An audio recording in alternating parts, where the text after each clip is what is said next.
Bonsoir, bonsoir, bonjour, c'est Congo News 24. Bande Konanga, comme toujours avant de commencer notre émission, nous disons merci à Dieu. Nous disons merci à nos chers abonnés et téléspectateurs qui nous suivent partout dans le monde et en RDC. Bande Konanga, soyez les bienvenus.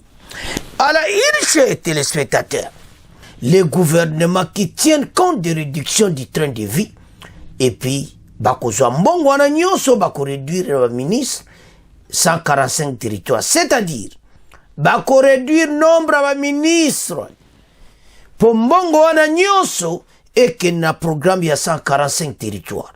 Félicitations, Moussala Kitoko Bandi Nango, la première ministre. Toko développe mon émission là-dessus. Deuxième point, chez téléspectateurs, des combats bandeko entre FARDC bandeko et l'armée rwandaise et les Wazalendo et puis RDF 123 bandeko kosakanati. Et puis on va parler de Wazalendo à Kibirizi. Donc, bozomona ke ba avancement ezali. Donc, oyo ezo senga biso nyusto zala connecté pour tout développer mon émission na biso. Chers téléspectateurs, émission na biso bandi et comitant to sola masolo ya mboka. Bande kotoko kende directement na prémature. Et pas wapi la première ministre son mino bande ko ayina masolo kitoko. Alobia réduction ya train de vie, c'est-à-dire nombre de ministres kozala réduit. Et qu'est-ce qu'elle a fait? A que comme mona na ba parti politique, ba groupement politique ou aminé no anyoso comme Bayati, comme Jean-Pierre Bemba, comme ba Kamere groupe na bango nyoso asololi na bango nyoso. Ayebisi bango ke ba ministre ba kozala muki. To ko réduire nombre. Bobi la fois passée zaki 45, mais na ba ko réduire ango totalement. Et puis ce qui est bon. Bon mona ke abandi kitoko. Bambongo agnon se ko réduit train de vie. Et ko kene na programme il y a 145 territoires. Bande ko ces pays faut pas bâtir yango. Soko moni mboka na biso ya comprendre lui voilà pourquoi. Makamoza ko sakanate bandeko. Alors, notre pays est un pays moko en tout cas ezo senga vraiment ba réduire ba salaire. Même un ministre, mais, et l'autre qui toko ça qui va ministre va causer la mouki. Aki asoli na Jean-Pierre Bemba MLC, ba soli ma solo ndeni, ba kota Bemba, batune ba causer la pe mouki. Asoli na Bayati, comment batune ba causer la pe mouki. Pour quand même aider. Bande ko soko talimbongo ekene na ba député, ba ministre, c'est tout. Bon, combien de salaire ministre c'est ça au Saganata? On parle à peu près de 30 à 31 millions de dollars, 31 000 dollars par mois. C'est trop. Même en Europe, nandimiti. Et comme tina niveau ndingo. Wana sogre ba baksibe monument biloko nyonso. Alors, maintenant ba monnaie ba réduire yango. Et ça va proposition. Parce que ministre est là quand même. Ce que j'ai tambon moko eko ki mukis naba parce que c'est trop bon tu éviter ba chiffre wana parfois on donne des chiffres oyo le monsieur zanango ya solote. Parce que son talinde baluba ko salaire à député et comme akaba 21 000 dollars. Et cause à la bongote. Oui, tu comprends. Les gens se situent les émoluments et tout ça. Mais ezakaka mbongo ebele. Donc ndenge décision ya yinango. Il faut pas réduire le train de vie. Banana na yemoko na gouvernement. Oye na législative peut pas réduire le train de vie parce que judiciaire et ça peut un problème. Problème mingi na pas ba député na ba ministre. Faut pas quitter sa salaire na bango. Alors, maintenant pays na biso nombre wana nyonso wa ministre zaki 45 avec Fachi 46 ou 47 Avec Kabila, c'était 65 ministres. Vous comprenez? Bon, on sait que. Et il y avait Fatima qui était à 45. Maintenant, il n'y a pas quitté. Bon, ça t'a. Donnez un exemple. Agriculture et pêche ensemble. Ministre Affaires étrangères et coopération internationale ensemble. Bon, on a 5 départements dans Nyos. Bon, comment est-ce que vous allez bien? Que botika oyo boyo non. Ba commerce extérieur, ba biloko nyonso ensemble. Na ministre Affaires étrangères. Ozomona. Alors, si ko soto tala passé, ba ministre o baza pene yo kaka. Régalien net ba ministre de l'intérieur. Ba ministre ya défense, affaires étrangères. Donc ba o pene yo kaka ministre de justice. Côté wanyo se garde dessous. Il faut pas luka. Ba tali donc nyonso ba wana za yango tika la kandengeza. Mais bo bani siko bo mususu wana.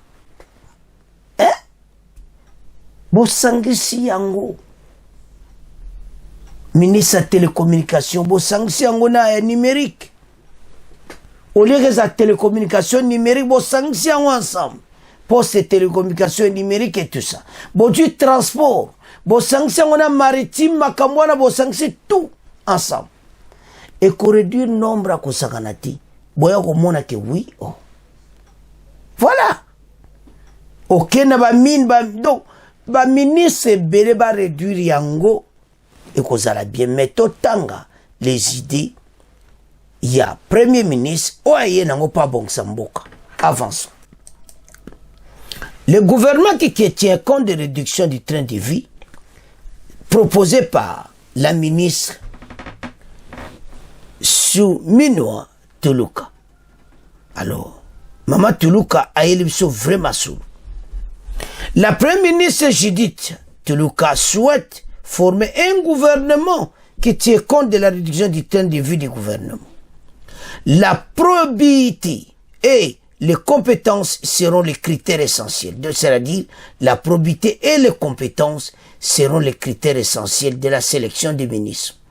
Elle a signifié samedi, lundi 15 avril, aux leaders des forces politiques représentées à l'Assemblée nationale, avec qu'elle a entamé des discussions pour la formation du gouvernement.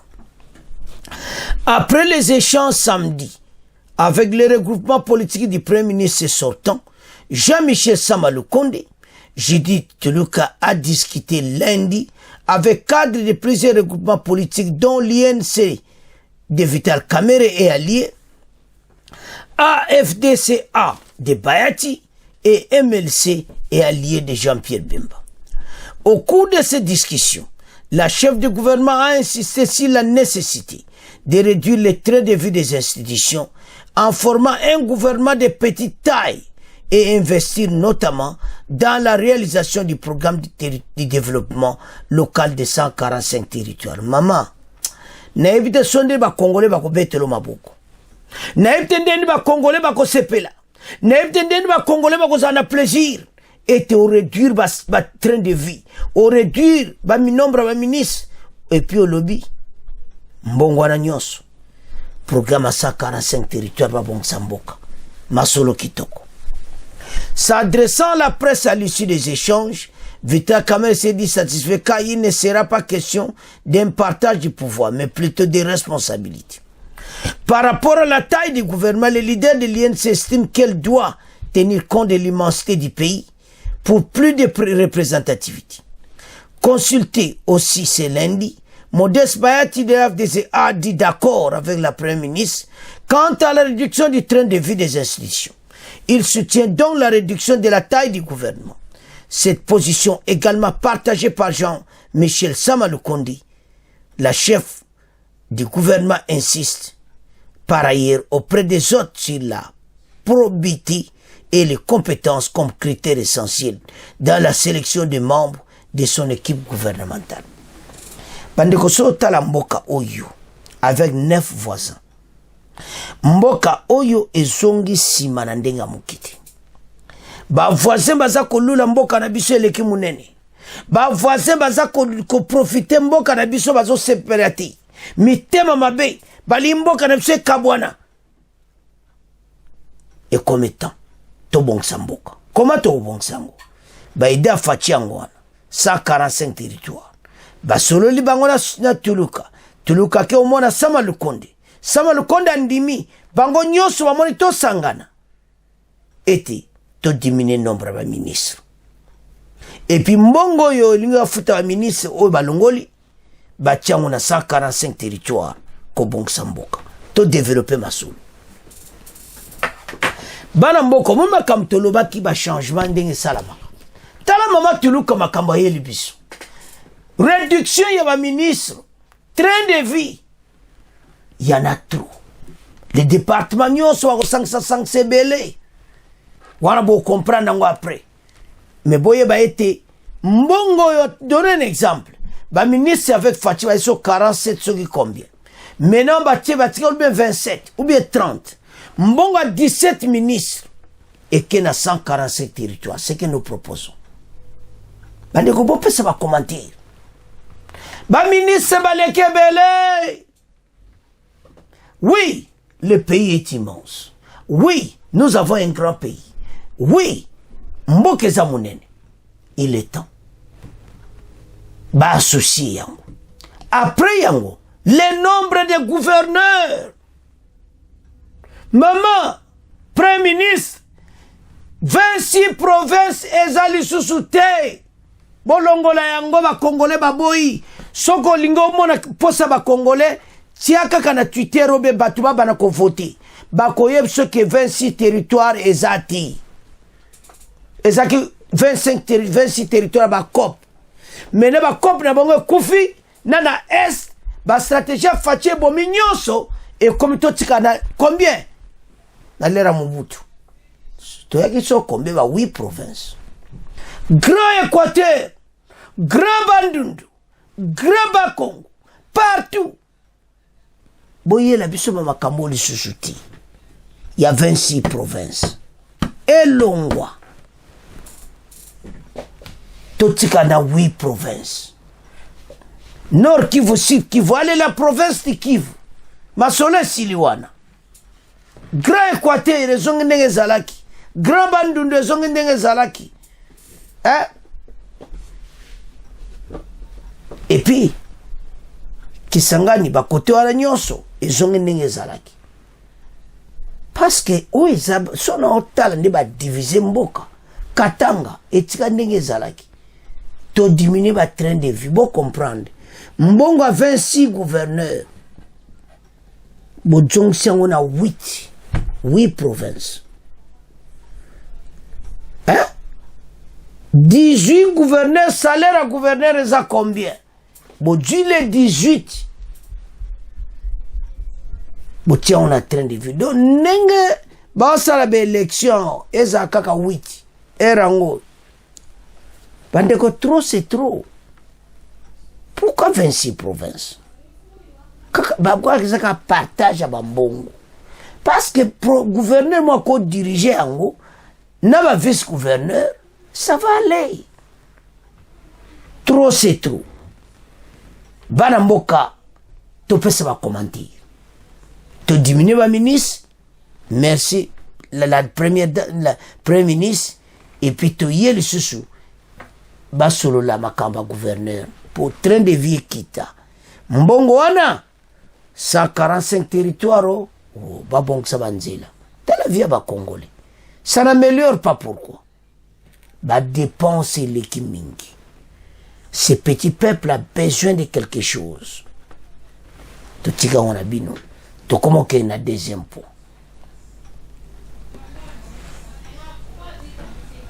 Bana mboka to komi na point na biso oyo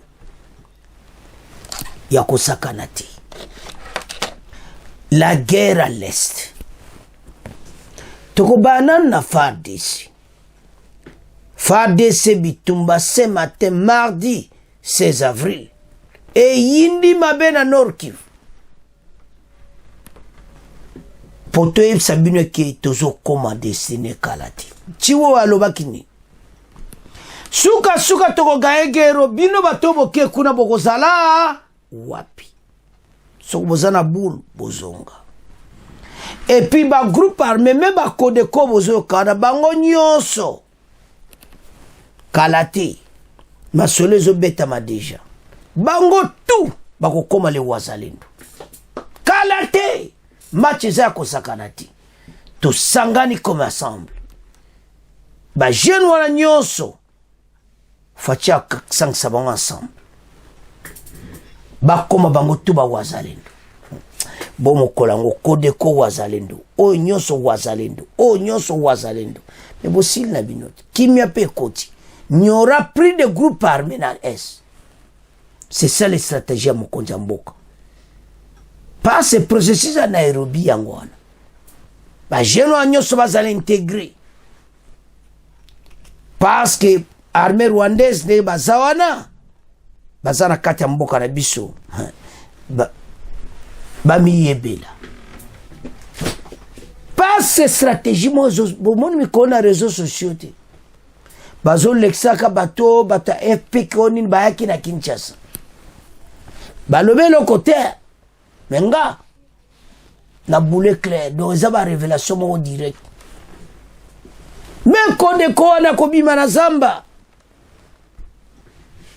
Les stratégies pour to sili sabato nyonso maili. To sangana ensemble. Bino to bokomba wazalendo. To défendre mboka. To bengana bapaya nyonso les aventuriers qui viennent pour piller les minéraux. Kagame et ses hommes. Et ce matin, FARDC l'accident. Ba bloqué ouest nyonso Goma na nyonso. Muta lekate muta kotati. Pona ku éviter l'infiltration. Passe mikolo boyeko bazo sana Kivu. Na Goma bakomo bomaka batu. Ezakaka Rwanda kaka. Ba yebela. Ezano makama ko bomba te. L'armée rwandaise ba yeko chamboka na somobulu il faut to lo bango clair. Na ba lié na bango ba ke région ba ta PPRD chiwo alomi na binoboy. Otiki nti. Otiki wapi. Otiki bana na mwasi. Gero te ko sila okozala wapi. Yebela maloba chiwewe soko comprendre te wanto tika wana yo etalibino moko. Alors le combat ezaki ko sakarate FARDC l'axibilo kwa moto appelé si bango biloko ce mardi bande ko boye ba te kombeza nango ata boyoko akalmi yo boy bazana kati ya masulu. Et les wazalendo sont arrivés même à Kibirizi. C'est du plaisir. Alors, tout bangana na FARDC après tout yana wazalendo. Combat FARDC wazalendo RDF 23 au Nord Kivu. De wazalendo à Kibirizi, tozo yana point. Les nouveaux affrontements opposent depuis le matin de ce mardi 16 avril FARDC et les volontaires pour la défense de la patrie, appelés communément wazalendo. Ba volontaire wana nyonso ba telemi pona mboka ezo sala plaisir parce kalate mongona ko paratambango. Et puis Bitumbana avec l'armée rwandaise dans plusieurs collines surplombant la cité de Sake. À une vingtaine de kilomètres de Goma dans le territoire de Massissi.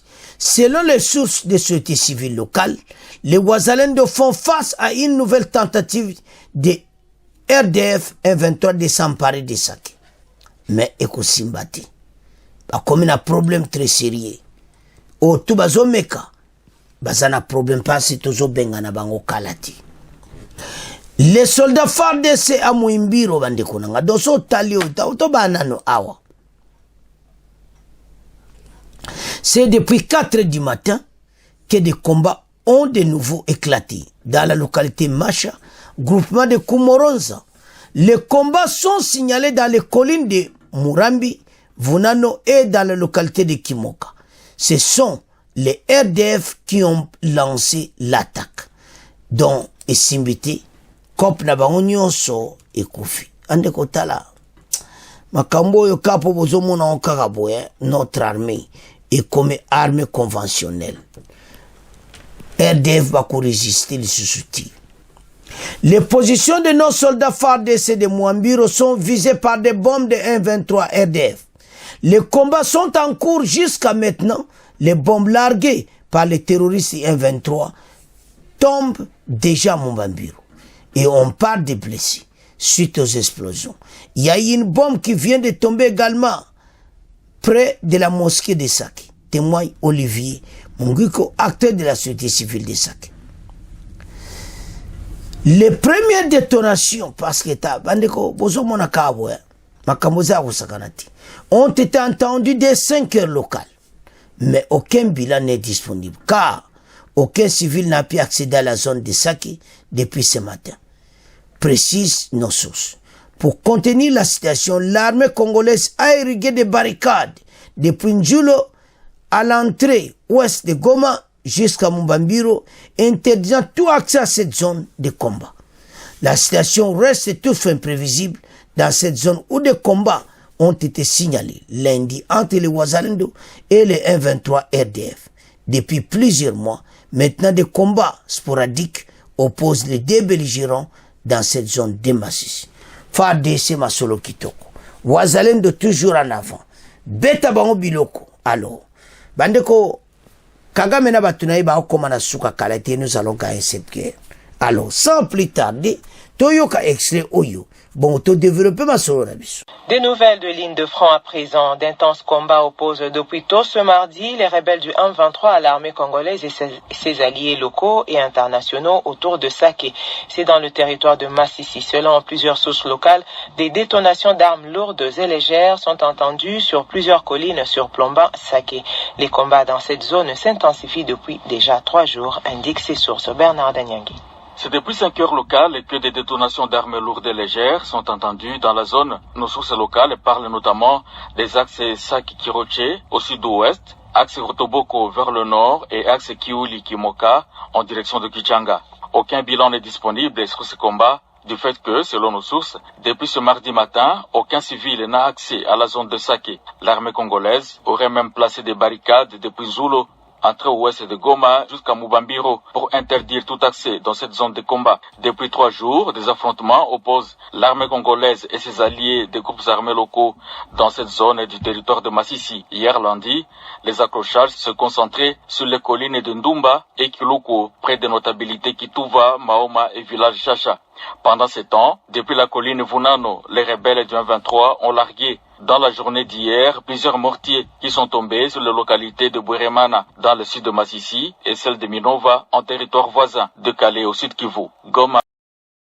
Bandeko, voilà. Ndenge kakato landiwana.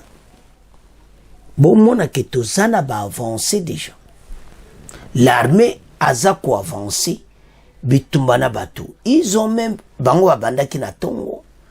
Ba shumsu FARDC liboso bazali kotika kame comme ko lantsa bango penza. Alors, ennemi a subir ba perte ko sakanati. Parce que oyo biso za disponible tozanango. Ils n'ont pas ça. Makele pameza ba publicité baza osana les réseaux sociaux, l'armée rwandaise aza minduka makasi bona minduka ba nango biso peto anango.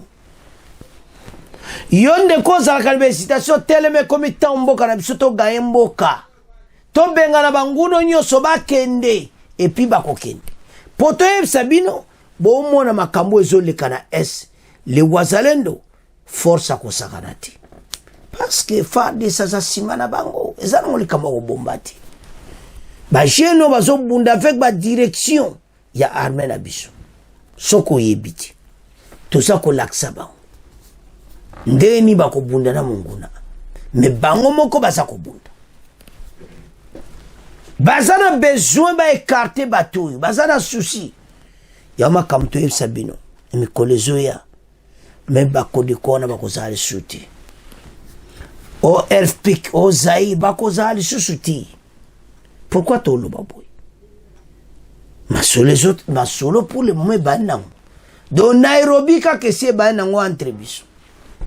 Tous ces jeunes vont déposer ba arme wana soit bango tous les Wazalendo et ça choix na bango parce que bako changer ba vie na bango ils auront des places maintenant bako tika bango plan ba entraînement pour réservistes parce que créer ba réserviste.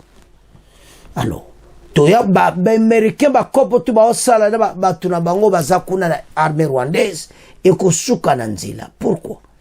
Parce que toyokani en famille. Bozomona tena réseaux sociaux ba photo kidi ba groupe armé belé ba kitaki na kini ba délégation na ba milice pour un seul but, la cohésion nationale. Bango tout ba komo ba wazalendo bo pesa bango makoki bato ba komo anati tango yo baksa yemo farde sen kolobitumba tatovanda boso mona teke. On a tout bloqué pour ces gens. Baza la place à Rolekati. Tout ça regretté il le ruindi. Makamwe Salamaki. Des coopérations, bah peso mbongo, mais ils sont maintenant là. Bazo à peine de mort, hein. Au baterimo. Bon, il faut bon mon akeza vérité. Bon, nous mon ati. Armée rwandaise a la place ils sont à Rolekati.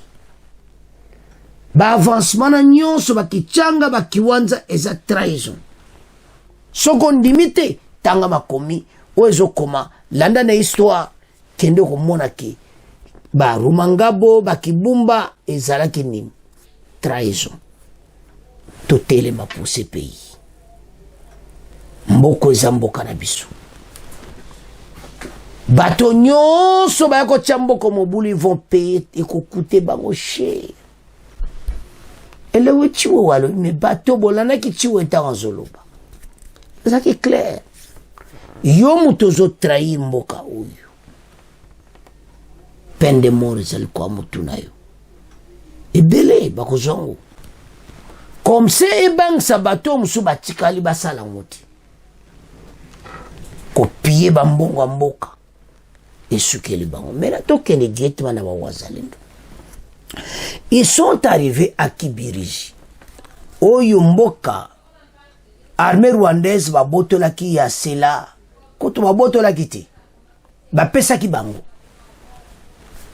ba village en tout bango ba botolaki na bitumbati eza cadeau bon bitumba bande banda kana ba soda na biso kutu ta parfois ça fait mal wana tout ba Kibirizi ba nilezaki ba cadeau mena to récupérer moko bana wazalendo bazana kata Kibirizi boyo ya komeka baketi na place à Médecins Sans Frontières bazo tambola do baza pena na kati ya Kibirizi.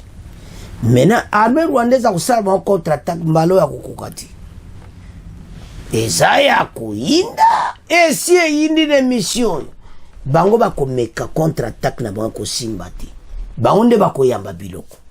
Alors totanga combat M23 RD wazalendo des résistants wazalendo sont arrivés à Kibirizi. Ozomona bandeko Kibirizi oyo bango bazwaki cadeau nango po mutu motalo bana biso ke o bango babotolaki ba village ezali ba cadeau ba colonel infiltré ya ba Rwandais na kati ya FARDC ba pesa ki bango ezali ba cadeau moko ba kabela ki bango. Un village qui est passé sous contrôle de la coalition M23 depuis 3 semaines. Des jeunes Wazalendo résistants Wazalendo ont récupéré la cité de Kibirizi. Ils ont visité l'Institut sanitaire Médecins Sans Frontières de Kibirizi, des écoles de bureaux. Quelques coups de balle ont été entendus dans la cité. Nous ne savons pas encore s'ils vont y rester car les RDF sont dans les collines pour attaquer Bango. Bon, et l'on est sur l'autre au Senga. Donc, comme un point. Nde ba boto libui armée na biso il fallait ba kende kuna parce que armée rwandaise bazo zalantu biso to bengani ba kima ka pembeni après basengi ba renfort ba e contre-attaque. Maintenant il faut armée na biso batinda renfort na Kibirizi tolanda de wazalendo à Kibirizi bongo to avance.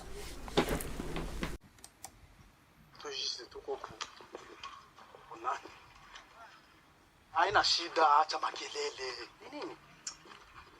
Tujise tuko kwa hospitali ya Kibirizi. tunafaa cheki tusikia kwa blessé vyao wako huko. Ndio tunakia kutafuta tuangalie namna gani. Soda ya movement map. Tunaingia Kibirizi.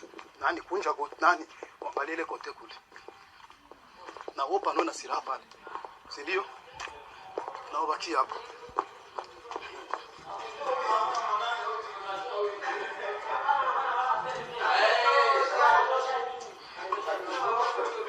Habari yenu? Salama. Fungula milango yote ba. Hakuna shida. Hapa shenzi hapo huko. Basi nasikia kwa place hapo hapo. Banyarwa. Hapa. Okay sawa. Mujisantira à l'aise. Tujise tuko kuna. Haina shida, acha makelele. Nini? Tujise tuko kwa hospitali. Bandeko totangi tolandi le wazalendo ya Kibirizi. Ba visiter wa place nyos. Menelo ni to senga. Far de satina ba soda na Kibirizi. Ba protéger Kibirizi. C'est comme ça on ko avance. Et ça to so bango ba yel suba du Kibirizi. Et de toute façon balé aussi mbata. Pour bato ba osama ba koba si ba kangi ba nyonso.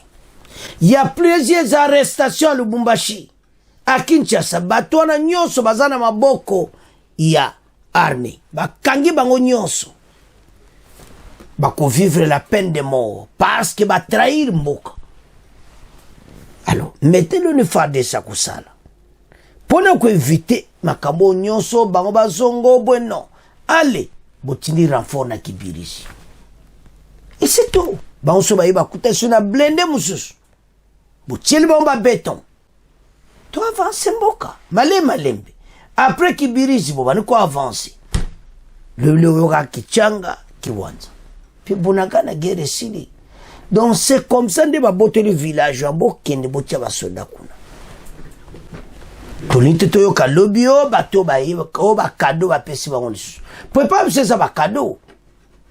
Oh mon amutu penza yomba Rwandais baza batu moma be nazo sabino parce que na makamba boy oui ba hors déjà présent ba on te comprendre mais bino moko pe quand même boloba ko biso za ba congolais ngwa boy biso za ba sobati tout ce complot a été déjà dévoilé et bientôt tout réagir farouchement vous allez voir.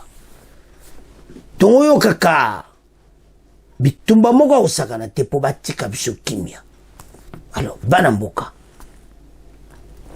wazalendo wazana kata Kibirizi kate masoko mais tu dois attirer attention.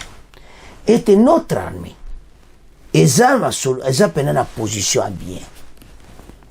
Tout ce qui se passe dans les réseaux sociaux tokeba ba manipuler binoti. Makama tous les amis makama lokuta. Yango toujours ça va congolais. Et il est temps. Tout élément bomoko pour notre pays. Bandeko nyonso. O bako tia bango place bako za moko ezala un seul corps. Comme ça, ba voisin ba sakanso na bisote. Tozala 9 voisins motema mabe. Biso na grand pays bango tala 1. C'est pour ça être fier d'être congolais. Ah pays yo. Jour pene ko telema mobimba nango ba bomaki on pendant 18 ans. Soko telemi ndenga 70 tuzaki na lera Mobutu 74. Un Zaire égale à $2. Masolo kitoko. Mais tozo zelango koya kalati. Mais il faut guerre laisse ici là. Ba konzi ba telema to avancer pour l'unité de ce pays. Bon nyonso ba trahi mboka ba ko vivre ngo. Ils ne rentreront pas au pays. Bako sila fachaza déterminé to bisawa mbongo pona ba arme mayele sili na bango. Alors bana mboka to bana ko comment on a fait mission bon continuer ko s'abonner bon partager. Au revoir, à la prochaine.